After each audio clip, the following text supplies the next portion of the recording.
Okay. आता सर्वांनी काय करा, तुमचा ऑडिओ म्यूट करा, म्हणजे मग बोलतानाच तुम्ही ऑन करा. आता म्यूट करा, म्हणजे आवाज नाही येणार तुम्हाला.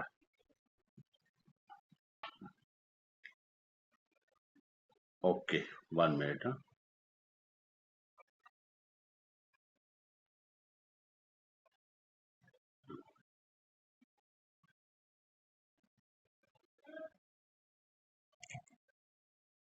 बर, तर मग आपण चालू करूया. आपण काल ऍक्शन या कॉलम बद्दल अभ्यास केला होता. We studied about action column yesterday and we are studying simple present tense.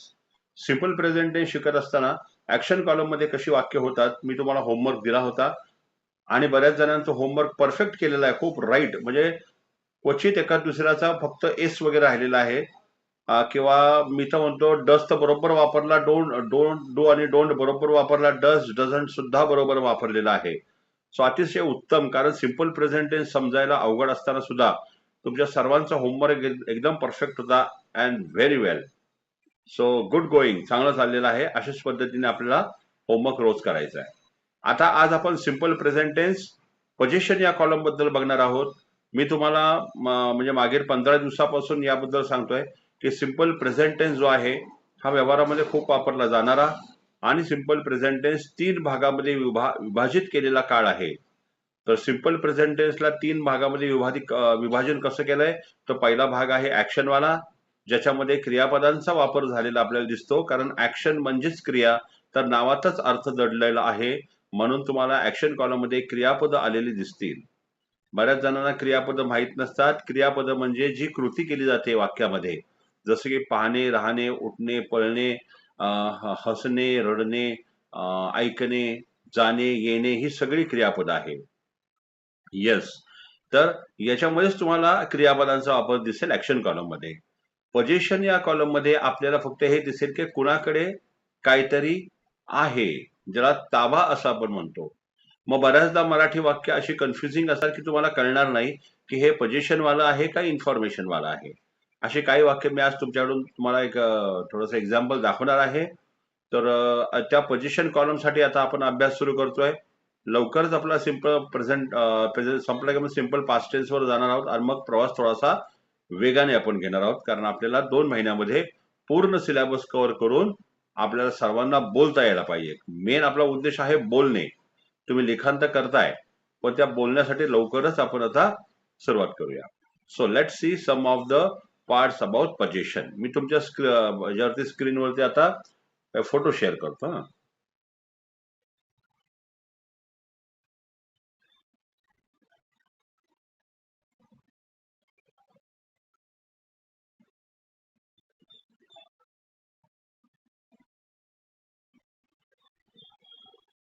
Yes, बघा, या ठिकाणी तुम्हाला स्क्रीनवर दिसतंय सिंपल प्रेझेंट टेन्स हेडिंगला, आणि त्याच्या खाली दिसतंय position.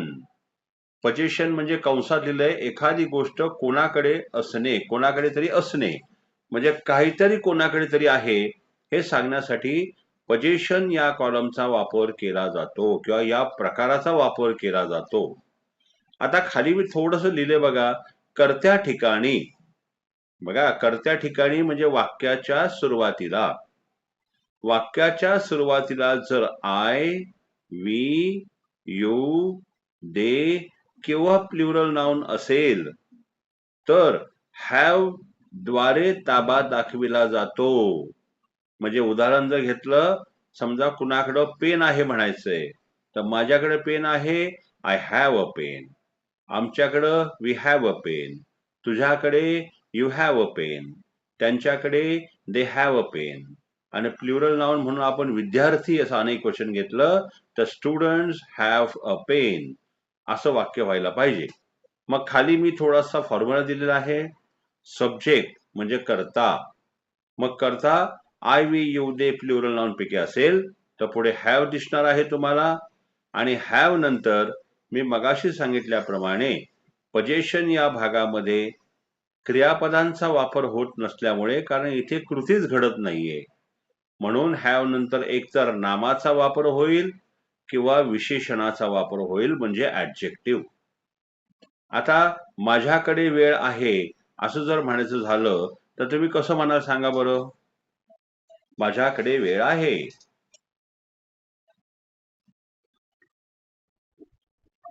I have time. Very good, fantastic. आता मी तुम्हाला आज थोडासा शॉर्टकट पण सांगणार आहे. तो एकदा समजला की लॉंग कट बघू आपण. पहिल्यांदा शॉर्टकट बघू आपण, बरं का? आता माझ्याकडे वेळ आहे म्हणलं आपण होकारार्थी वाक्य. नकारार्थी वाक्यामध्ये माझ्याकडे वेळ नाही. Yes, I have time. I have a time म्हणा. आता माझ्याकडे वेळ नाही हे नकारार्थी वाक्य आहे. तर कसं म्हणाल तुम्ही सांगा बरं?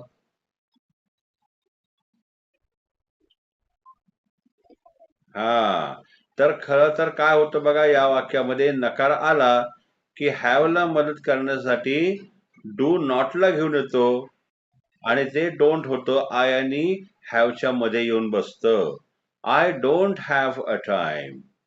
तर शॉर्टकट असा आहे, जर तुमच्या लक्षामध्ये डोंट राहिला नाही तर तात्पुरतं स्वरूपात पण बरोबर असणारं वाक्य होणार I haven't a time. Haven't म्हणजे हॅव नॉटचा शॉर्ट ॲब्रिव्हिएशन.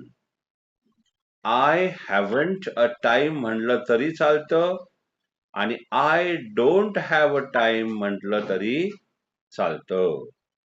हे झालं नकारार्थी. आता प्रश्नार्थी वाक्यामध्ये काय होईल? माझ्याकडे वेळ आहे का? तर कसं म्हणाल? हा, तर तुम्ही हा डू जो आहे हा वाक्याच्या सुरुवातीला घेतला आणि होकारार्थी वाक्य आहे तसं त्यापुढे बसलं do I have a time. तर हे शॉर्टकट मध्ये डूचा जर वापर केला नाही तर हॅव पहिला घेऊन वाक्य होतं हा हॅव आय अ टाइम. हे ऐकायला नीट वाटत नसलं तरी बरीच लोक असंही बोलतात, हॅव आय अ टाइम. म्हणजे एकतर do I have a time, पण बऱ्याच लोकांचं जमलिंग होतं, त्यांना लक्षातच राहत नाही डू आणि डोंट. मग ते असंही म्हणू शकतील have I a time. Okay, काय म्हणताय? ओके, मग तुमच्यात बोलतोय, वाटलं मला काय विचारलं का. बर. आणि चौथ्या प्रकारचं वाक्य आहे माझ्याकडे वेळ नाही का. पण नाही का म्हणून वाक्याच्या पहिलं काय येईल? काय वाटतं तुम्हाला? Don't I have a time. आणि जर हा डोंट आणि डू लक्षात राहत नसेल तर डायरेक्टली हॅवला नॉट घेऊन पहिला घ्यायचा हॅवंट आय अ टाइम. तर हे तुम्हाला दोन्ही सांगून तुमचं जम्बलिंग तर झालं नसेल ना असा एक विचार मनामध्ये आला. तर एक तर वाक्य होतं हॅवला मदत करायला डू किंवा डोंट येतो, कारण ऍक्शन कॉलम मध्ये जी डू ची पार्टी आहे तीच पोझिशन कॉलम मध्ये हॅव ची पार्टी आहे. म्हणून हॅवला मदत करायला डू किंवा डोंट येतो. तर पुन्हा आपण हे वाक्य बघू बरं का. माझ्याकडे पेन आहे. I have a time. I have a time, पण पेन नाही, वेळ नाही का. माझ्याकडे वेळ आहे.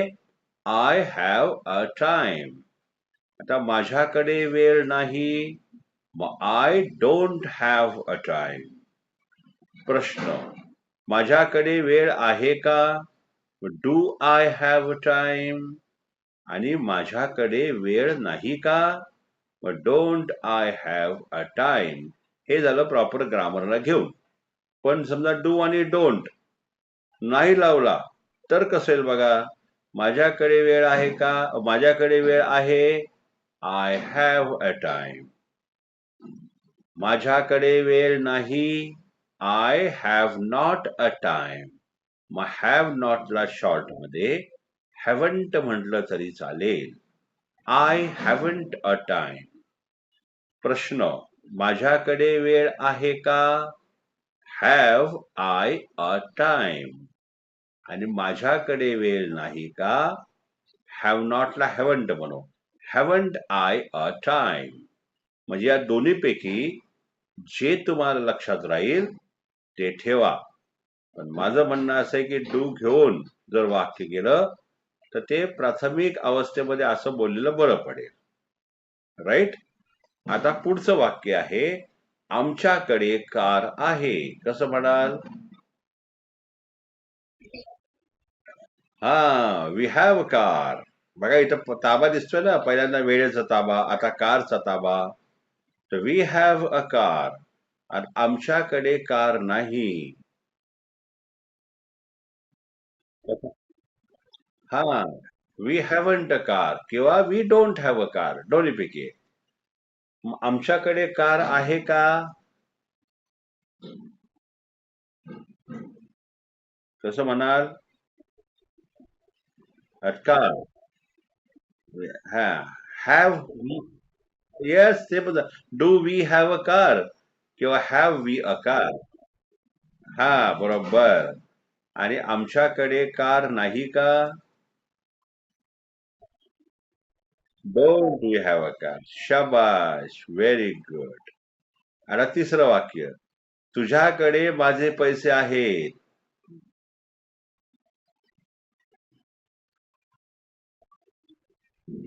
You have. हा, तर होकार म्हणणार, you have my money. You have हा चुकून मध्ये अ येतो, तो अ नको. यू हॅव अ माय मनी असं नाही म्हणायचं, हा अ नको. यू हॅव माय मनी. आता तुझ्याकडे माझे पैसे नाहीत. Yes, you don't have my मनी किंवा यू हॅवंट माय मनी. त्यानंतर प्रश्न, तुझ्याकडे माझे पैसे आहेत का? माय मनी. येस. हा, डू यू हॅव माय मनी किंवा हॅव यू माय मनी, दोन्हीपैकी. आणि तुझ्याकडे माझे पैसे नाहीत का? हा, हा, डोंट यू हॅव माय मनी किंवा हॅवंट यू माय मनी, बरोबर.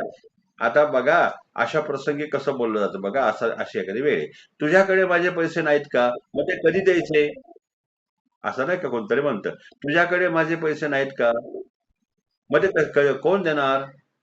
तर मग असं म्हणताना एक काळ अटॅच होतो, भविष्यकाळ. Don't you have my money, then who will give? थोडासा ऑडिओ म्यूट करा तुमचा, कारण मध्येच आवाज येतो ना, मग डिस्टर्बन्स तुम्हाला पण बाकीच्यांना पण. बोलताना चालू करा फक्त. ओके. आता आपण बघितलं, माझ्याकडे वेळ आहे, आमच्याकडे काळ आहे, तुझ्याकडे माझे पैसे आहेत. 3 वाक्य बघितली, ज्याच्यामध्ये हॅवचा वापर झालेला आहे पोझिशन दाखवायला. कारण आय, वी, यू असे 3 कर्ते आपण या ठिकाणी वापरले. आता त्याच्या खाली आपल्याला दिसत आहे, कर्त्या ठिकाणी जर ही, शी, इट किंवा सिंग्युलर नाउन असेल किंवा असल्यास हॅज द्वारे ताबा दाखविला जातो. वरती होता हॅव द्वारे, आता हॅज द्वारे. आता इथे पण बघा, जर होकारार्थी वाक्य सोडलं तर नकारार्थी, प्रश्नार्थी आणि नकारार्थी प्रश्नार्थी वाक्यांमध्ये डस किंवा डज नॉट मदतीला येईल हॅजच्या, पण हॅजचं रूपांतर हॅव मध्ये होईल. हा पहिला रूल. आणि दुसरा जो आहे, तर हॅजला नुसता नॉट लावला तरी चालण्यासारखं आहे. हॅज पहिला घेतला वाक्याच्या प्रश्नार्थीमध्ये, चालण्यासारखं आहे. आणि हॅज नॉट म्हणजे हॅझंट नकारार्थी प्रश्नार्थीच्या सुरुवातीला घेतलं तरी चालेल. बरोबर. आता आपण बघू फॉर्म्युला. सब्जेक्ट म्हणजे कर्त्या ठिकाणी ही, शी, इट सिंग्युलर नाउन पैकी असेल तर हॅज आणि मग नाम किंवा विशेषण येते. आता वरच्या तिन्ही वाक्यामध्ये वेळ, कार आणि पैसे ही नामं आहेत, है ना. तर आता खाली बघा, त्याला 2 मुले आहेत. कसं म्हणणार?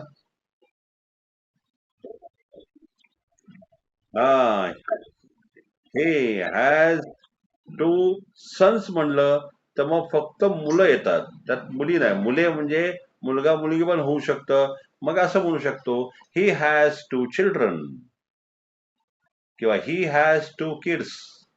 तर चिल्ड्रन म्हणू. चिल्ड्रनला एस लावायचा नसतो कधी, बरं का. कारण चिल्ड्रनला एस लावला तर मुलांचे असा अर्थ होतो. येस, बरोबर. He has 2 children. आता नकार घेऊ. त्याला 2 मुले नाहीत. येस, ही हॅझंट 2 चिल्ड्रन. आणि दुसरं कसं सांगा बरं डजला घेऊन. Very good, very good. Yes, he doesn't have 2 children. Very good. आता त्याला 2 मुले आहेत का? हो. डज ही हॅव 2 चिल्ड्रन किंवा हॅज ही 2 चिल्ड्रन, दोन्हीपैकी. आणि त्याला 2 मुले नाहीत का? डझंट ही हॅव 2 चिल्ड्रन किंवा हॅझंट ही 2 चिल्ड्रन. आता तुमच्या लक्षात हा पोझिशन चांगला आलेला आहे. आता आपण घेऊया दुसरं वाक्य. तिच्याकडे सर्व माहिती आहे. तुझ्याकडे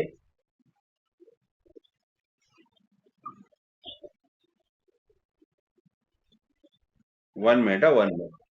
मी जरा म्यूट करतो कारण you all are speaking in between. Mute all. आणि शक्यतो म्यूट का करा माहिती का?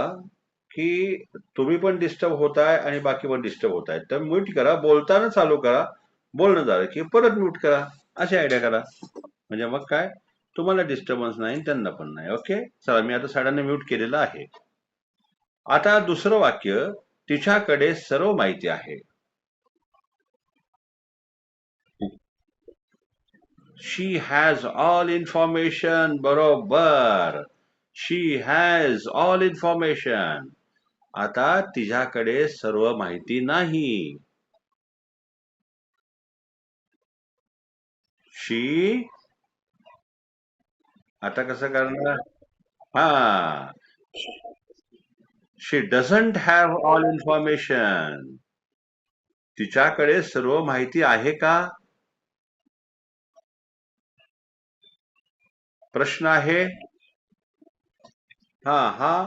आता ऑलच्या आधी चुकून आलेला आहे, तो नको. Does she have all information.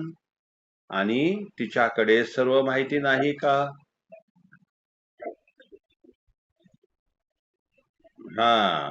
आता डझंट शी हॅव असा चुकून येतो ना, तो सवय लागल्यामुळे. Doesn't she have all information हा नकोय आपल्याला. Doesn't she have all information असं यायला पाहिजे. आता येणार तिसरं वाक्य. भारताकडे अणुबॉम्ब आहे.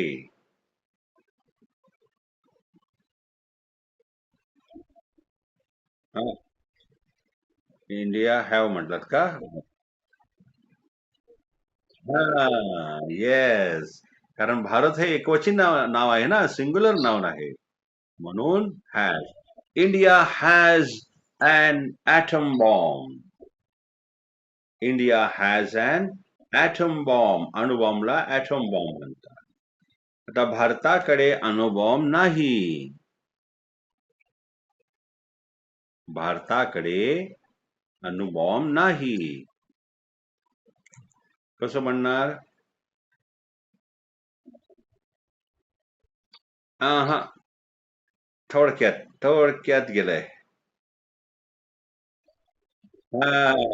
Yes. India doesn't have an atom bomb. बघा तुमची हळूहळू तयारी होतीये बरं का. छान. कुठले वाक्य बोलतील अशी तयारी आपण करून घेतोय. आणि शक्यतो हे तुमचं इंटरॅक्शन काय होतं? मी इंटरॅक्शन कारण तुम्ही बोलताय. India doesn't have an atom bomb. Yes, very good. आता तुमचं बोलून झालं की जरा म्यूट करा बरं का, म्हणजे मग आवाज नाही येणार मध्ये सर्वांनी. प्रश्न. भारताकडे अणुबॉम्ब आहे का? भारताकडे. हा. परत सांग बरं एकदा.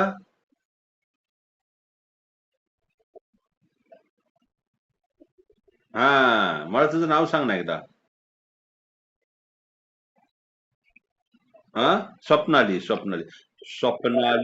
स्वप्नाली म्हणजे आता तू म्हणजे काय शाळेत जाते का कसं काय मोठे आहेस? अरे सॉरी. Okay okay. पण छान उत्तर देते. Very good. छान छान छान. Okay okay. आणि उत्तर छान आहे. Very good. असंच पार्टिसिपेट करत राहा सर्वांनी. आणि मस्तपैकी आपण शेवटी छान बोलायचंय. ओके. भारताकडे अणुबॉम्ब नाही का? आता वाक्य होणार नाही. Doesn't India have. बरोबर बरोबर. Doesn't India have an atom bomb. आता बघा, मी तुम्हाला एक होमवर्क देतो, न विसरता कायम करायचा. आता पुढच्या पानावरती मी काही वाक्य अशी घेतलेली आहेत, त्याचा लगे आता सराव करायचा आहे. होमवर्कला वेगळं देणार आहे मी, म्हणजे पोझिशन पक्क होऊन जाईल आज. परत मागवून बघण्याची गरज येणार नाही आपल्याला. एक एक पक्क करून पुढच्या स्टेपवर जायचं आपल्याला, है ना. काय मागं राहता कामा नाही. म्हणून छान तयारी करून घेतो आता मी. आता इथे घेतली. पुढच्या पानावर तर अजून काही वाक्य आहेत, आणि घरी होमवर्कला अजून 10 वाक्य देतोय. तर एक लक्षात ठेवा, ही वाक्य तुम्ही मोठ्याने बोलायचे घरी. घरी वाक्य मोठ्याने बोलायची आहेत. कारण मोठ्याने का बोलायची आहेत? की तुम्ही घरी जेव्हा मोठ्याने बोलाल, तेव्हा जिभेला वळण लागेल. कारण इंग्रजी वाक्य बोलण्याची सवय आपल्या जिभेला नाही. त्याच्यामुळे घरी जो मी होमवर्क देईन, तो लिहिताना मोठ्याने बोलायचा, किंवा लिहून झाला की मोठ्याने बोलायचा आहे. आणि मला समजा जमलं तर तो पण ऑडिओ पाठवायचा, नाही जमलं पाठवू नका, पण मोठ्याने वाक्य बोला. जितकं बोलाल तितकी फ्लुएन्सी येईल. हे लक्षात ठेवा बरं का. जरी पुन्हा नाही सांगितलं तर हे लक्षात ठेवा, कारण हे अतिशय महत्वाचं आहे. Right. So let's go on the next page.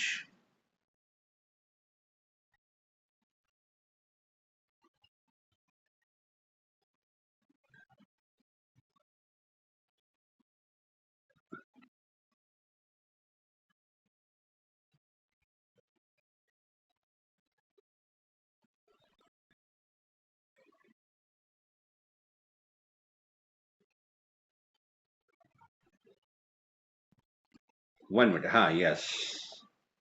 आता या ठिकाणी पेज लोड झालेला आहे, आणि 10 वाक्य आपल्याला या ठिकाणी दिसत आहेत.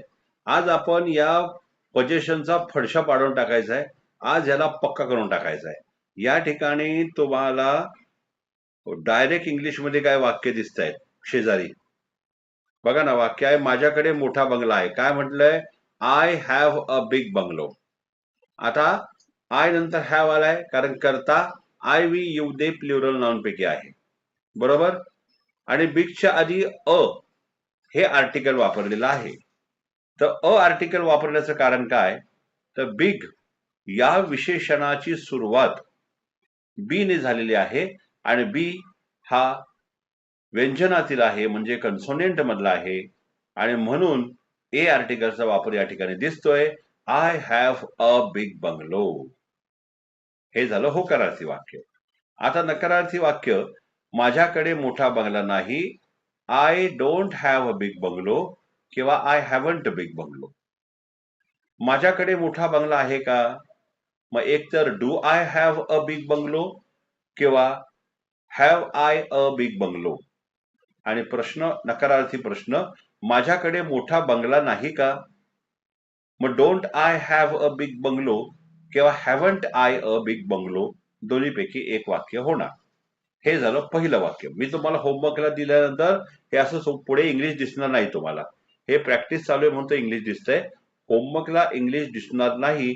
आणि अजून एक तुम्हाला सांगायचंय, होमवर्क करताना कुणालाही विचारू नका, किंवा ट्रान्सलेट ऍपचा पण वापर करू नका, मदत घेऊ नका. तुम्हाला जमेल तसं करा. चुकलं तरी चालेल, तरच तयारी होणार आहे. बघून किंवा विचारून केलं तर तयारी होणार नाही. चुकू द्या, चुकलं तर काही टेन्शन नाही. बरं, दुसरं वाक्य. हे मगाशी झालं, पण घेऊ आपण. तुझ्याकडे नवीन गाडी आहे. मग तुझ्याकडे नवीन गाडी आहे म्हणजे तू म्हणजे you. You have a new car. तुझ्याकडे नवीन गाडी नाही. You don't have a new car, किंवा you haven't a new car. तुझ्याकडे नवीन गाडी आहे का? Do you have a new car, किंवा have you a new car, दोन्हीपैकी एक. आणि चौथं, तुझ्याकडे नवीन गाडी नाही का? Don't you have a new car, किंवा haven't you a new car. तर माझ्या मते हा जो डूचा वापर करून घेतलेला आहे, आणि नंतर हॅव, डू आणि डोंट हॅवच्या मदतीला आलेला आहे, तर ते तुम्ही जरा लक्षात ठेवलं तर मला वाटतं बरं पडेल. कारण का माहितीये का, मग दोन्ही वाक्य कन्फ्यूज होईल तुम्हाला, मला वाटतंय. त्याच्यामुळं त्या डू वाली वाक्य तुम्ही घ्या. You have a new car, you don't have a new car, do you have a new car, आणि don't you have a new car. Okay. आता वाक्य तिसरं, त्याच्याकडे भरपूर पैसा आहे. आता त्याच्याकडे म्हणजे तो, म्हणजे ही, मग he has a lot of money. वाक्य काय झालं? त्याच्याकडे म्हणजे ही करता आला, he, she, it singular noun पैकी करता आहे, म्हणून वाक्य झाले इथे ही हॅज. लक्षात ठेवा, हॅज आणि हॅव हा जर मिसप्लेस झाला तर मराठीमध्ये काना मात्रा चुकल्यासारखी चुकी होते. म्हणून हॅजच्या ठिकाणी हॅज आणि हॅवच्या ठिकाणी हॅवच यायला पाहिजे. तर he has a lot of money. लॉटच्या आधी अ वापरलाय. लॉट हे विशेषण आहे आणि एल या स्पेलिंग मधलं सुरुवात असल्यामुळे हे व्यंजनातील आहे, म्हणून अ आलेला आहे. जसा बिगच्या आधी अ आला आहे, न्यूच्या आधी अ आलेला आहे. ओके. त्याच्याकडे भरपूर पैसा नाही. मग इथे होणार ही. आता डोंट नाही घ्यायचा आहे, हॅज असल्यामुळे ही डझंट म्हणजे does not. He does not. आणि वाक्यात डज आला की हॅजचा हॅव होतो, हे विसरू नका. He doesn't have a lot of money. He doesn't has म्हणलात तर वाक्य चुकलेलं असणार आहे. मग he doesn't have a lot of money. त्याच्याकडे खूप पैसा आहे का? Does he have a lot of money. आणि त्याच्याकडे खूप पैसा नाही का? मग doesn't he have a lot of money. आणि हे नुसतं हॅजचं वाक्य मी म्हटलं घ्यावं का नाही, कारण जमलिंग नको.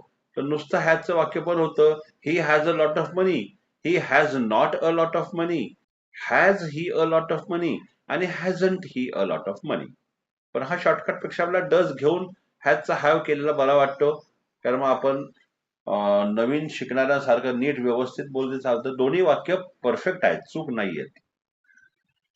चौथं वाक्य आहे, तिच्याकडे सुंदर ड्रेस आहे. मग ती म्हणजे शी आलेला आहे. नियमाप्रमाणे हॅजचा वापर झालेला आहे पोझिशन मध्ये. शी हॅज अ ब्युटिफुल ड्रेस. ब्युटिफुलच्या आधी अ आलेला, ब्युटिफुल विशेषण आहे आणि सुरुवात बी ने म्हणजे व्यंजनाने झालेली आहे. शी हॅज अ ब्युटिफुल ड्रेस. आता तिच्याकडे सुंदर ड्रेस नाही. मग इथे होणार शी. हा, she doesn't have beautiful dress. Okay. चला, मी आता तुम्हाला बोलायला होतो, चला तिच्याकडे सुंदर ड्रेस आहे का? कसं बनाल? हा, does she have a beautiful dress. आणि तिच्याकडे सुंदर ड्रेस नाही का? Yes. Doesn't she have a beautiful dress. असं परफेक्ट पटकन फ्लुएंट बोलता यायला पाहिजे, ते प्रॅक्टिसने होईल. आता बघा, वाक्य येते पाचवं, आमच्याकडे भरपूर वेळ आहे. इथे दिलंय we have plenty of time. Plenty म्हणजे भरपूर, PLNTY म्हणजे प्लेंटी. प्लेंटी म्हणजे भरपूर. We have plenty of time. आता आमच्याकडे भरपूर वेळ नाही म्हणा. We don't have plenty of time.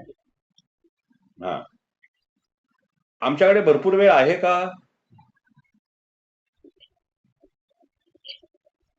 हा, do we have plenty of time. आणि आमच्याकडे भरपूर वेळ नाही का? Don't we have plenty of time. Very good, fantastic. तुमच्याकडे चांगले मित्र आहेत. You have good friend. You have good friends. आता तुमच्याकडे चांगले मित्र नाहीत. हा, you don't have good friends. तुमच्याकडे चांगले मित्र आहेत का? हा, बोला बोला, एकत्र बोलत तरी चालेल, काय हरकत नाही. Do you have good friends. आणि तुमच्याकडे चांगले मित्र नाहीत का? हा, don't you have good friends. Very good. सातवं वाक्य समोर येते आपल्या, मुलांकडे खूप खेळणी आहेत. मुले म्हणजे किड्स लहान लहान मुलांना किड्स म्हणतो आपण. The kids have a lot of toys. आता किड्स आधी द या आर्टिकलचा वापर झालेला आहे. द म्हणजे निश्चित. म्हणजे या वाक्यामध्ये असं दाखवलेलं आहे की ज्या मुलांकडे भरपूर खेळणी आहेत त्या कुठल्या तरी 2-3 निश्चित घरातल्या किंवा माहीत असणाऱ्या मुलांबद्दल बोललं जातंय, म्हणून द या आर्टिकलचा वापर झालेला आहे. The kids have a lot of toys. Right. आता मुलांकडे खूप खेळणी नाहीत. कसं म्हण the kids don't have a lot of toys. आता इथं खूप साठी लॉट म्हणलंय आणि वरती भरपूर साठी प्लेंटी म्हणलंय. तर इथं प्लेंटी नाही बसणार, इथं लॉटच बसणार. एवढा फरक लक्षात ठेवा. मुलांकडे खूप खेळणी आहेत का? बोला, सगळ्यांनी बोलत होतं. Yes, do the kids have a lot of toys. बोललात म्हणजे तुम्हाला सराव होईल. आणि मुलांकडे खूप खेळणी नाहीत का? हा हा. Yes, don't the kids have a lot of toys. Very good. 8वं, कंपनीकडे चांगले कर्मचारी आहेत. आता कंपनी कुठल्या तरी निश्चित कंपनीबद्दल बोललं जातंय, म्हणून द कंपनी, द आर्टिकलचा वापर झालेला आहे. द कंपनी, कंपनी एकवचनी असल्यामुळे हॅजचा वापर झालेला आहे. कंपनीज म्हणलं असतं तर हॅव आला असता. एकच कंपनी असल्यामुळे हॅज चा वापर झालाय. The company has good employees. आता कंपनीकडे चांगले कर्मचारी नाहीत.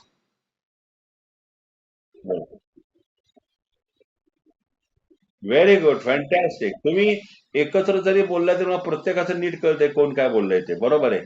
तुम्ही म्हणताय the company does not have good employee. शबाश. कंपनीकडे चांगले कर्मचारी आहेत का?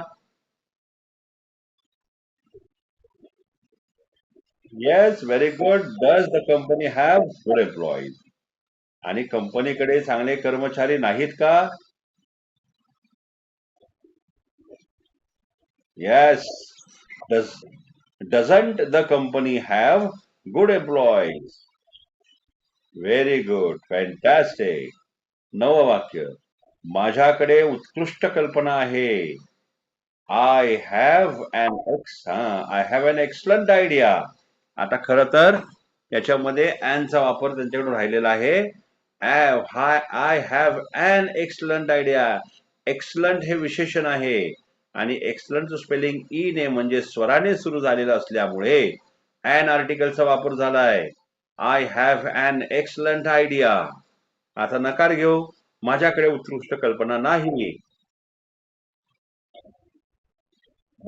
Yes, I don't have an excellent idea. माझ्याकडे उत्कृष्ट कल्पना आहे का?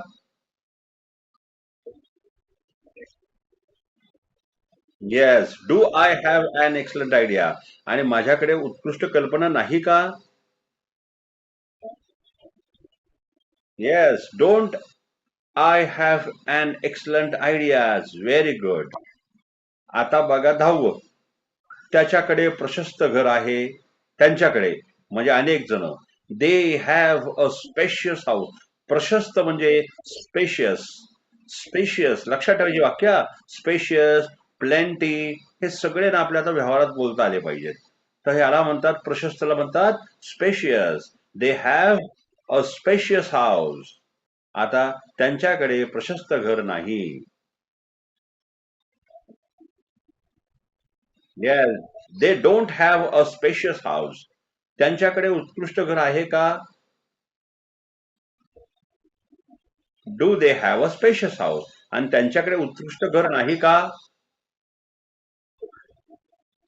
Yes, don't they have a spacious house.